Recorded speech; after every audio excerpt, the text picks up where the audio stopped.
5개월째 전국 아파트 가격 1%대로 오르면서 부동산 시장 과열 조짐을 보이고 있는데요.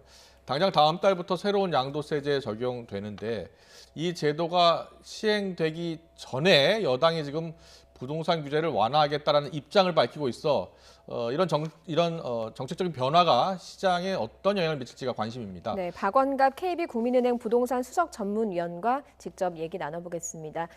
위원님 나와 계십니까? 네, 안녕하십니까? 예. 네, 안녕하세요. 먼저 시장 동향 좀 물어볼게요. 아파트 가격이 꾸준히 오르고 있고요. 1%대까지 지금 올랐습니다. 자, 왜 이렇게 가격이 계속 오르고 있는 겁니까?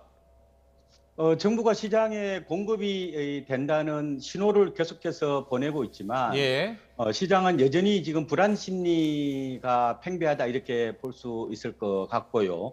왜 이렇게 그러면 집값이 올랐느냐? 제 생각에는 뭐 저금리라든지 과잉 유동성 이런 것도 있지만 전세 시장이 좀 불안해지면서 가격이 좀 많이 오른 것도 영향을 네. 미친 것 같아요. 예, 그러니까 예. 전세값이 너무 비싸니까 아예 돈을 좀 보태서 집을 사자는 어떤 그런 젊은 층들이 많이 나타나고 있고요. 예, 예.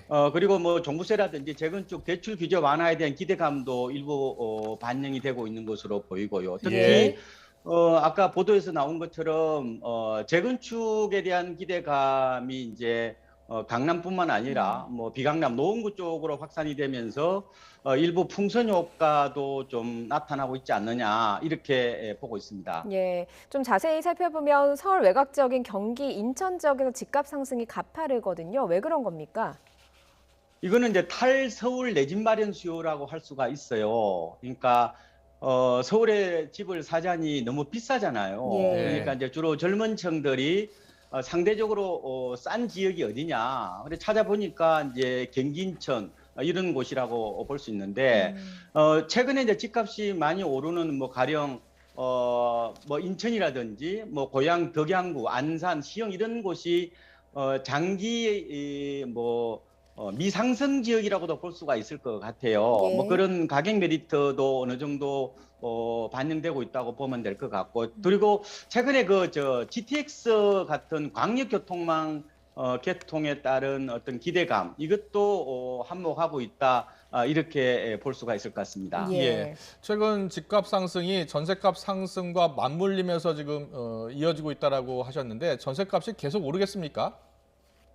당분간 뭐 저는 상승세 쪽으로 보고 있어요. 왜냐하면 올해 아파트 입주 물량이 많이 줄어드는 상황이고요. 예. 그리고 최근에 이제 그 보유세가 많이 올라갔잖아요. 그리고 예. 임대차 3법이 이제 시행이 되면서 집주인들이 이제 전세를 계속해서 월세로 돌리려는 어떤 경향들이 많은 것 같고요. 그리고 강남 서초구 같은데 이런 데서 이제 재건축 철거가 이루어지고 있어서 예.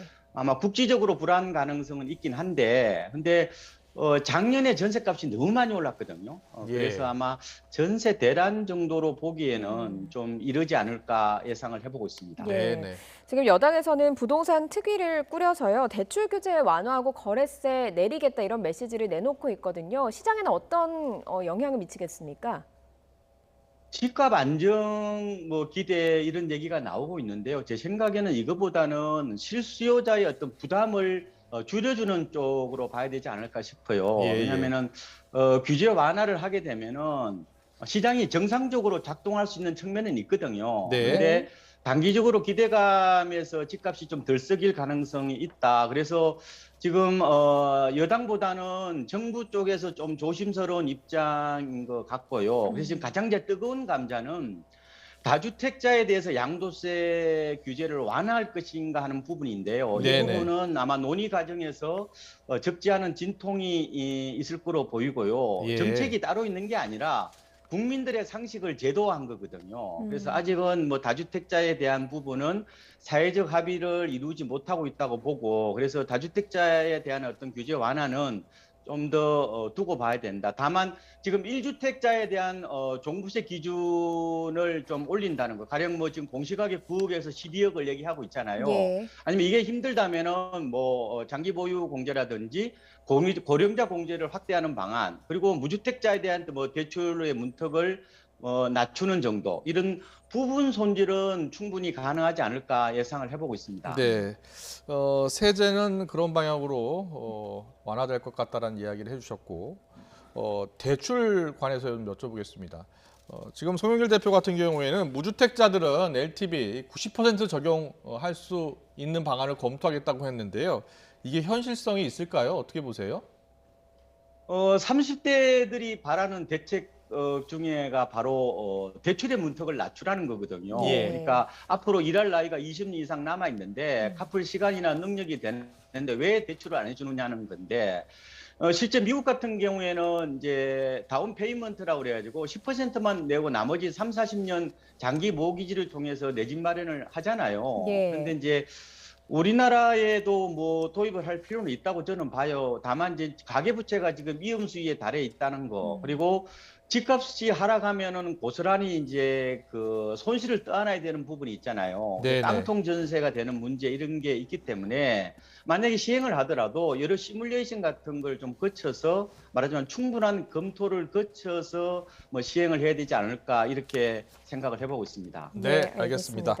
지금까지 박원갑 KB국민은행 부동산 수석 전문위원과 함께했습니다. 잘 들었습니다. 고맙습니다. 네, 고맙습니다.